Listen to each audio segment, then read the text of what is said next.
New at 10, it's prescribed by doctors to fight everything from anthrax poisoning to bladder infections, a potent go-to antibiotic. But Call 7 investigator Teresa Marchetta discovers it could be destroying much more than your infection.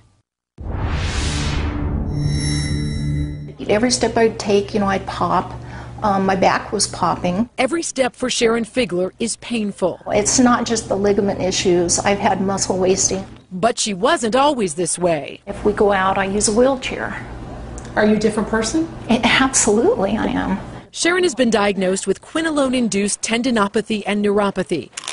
Simply put, this group of drugs called fluoroquinolones attacks and destroys tendon tissues. It's a scary drug. These are scary drugs. The changes chemically that happen and physically that happen to the tissues are going to last for a very long period of time and perhaps permanently. Over the course of 2 years, Sharon received multiple doses of Cipro and Levaquin to prevent and cure infection. I'm really stiff right now.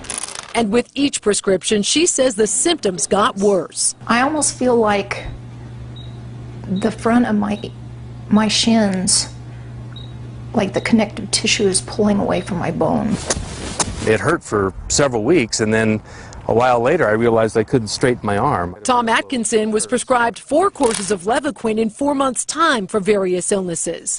After a few painful rounds of golf, Tom says his doctor confirmed the side effects were a result of the drugs. I stopped using it because I didn't want to have severe damage to the tendon. In July of 2008, the FDA took the rare step of adding what's called a black box warning to the already approved antibiotics.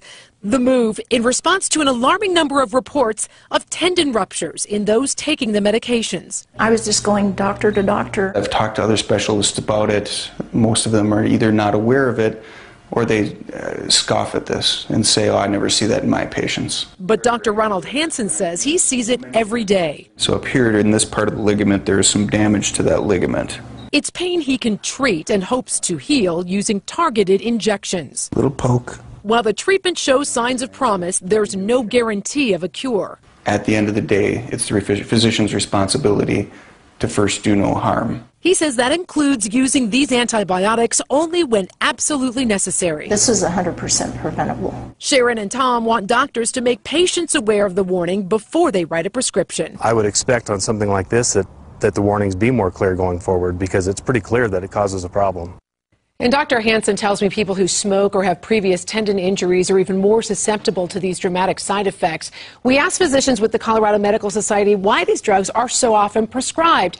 They say it's because the less risky drugs are simply working less often. Well, what does that mean?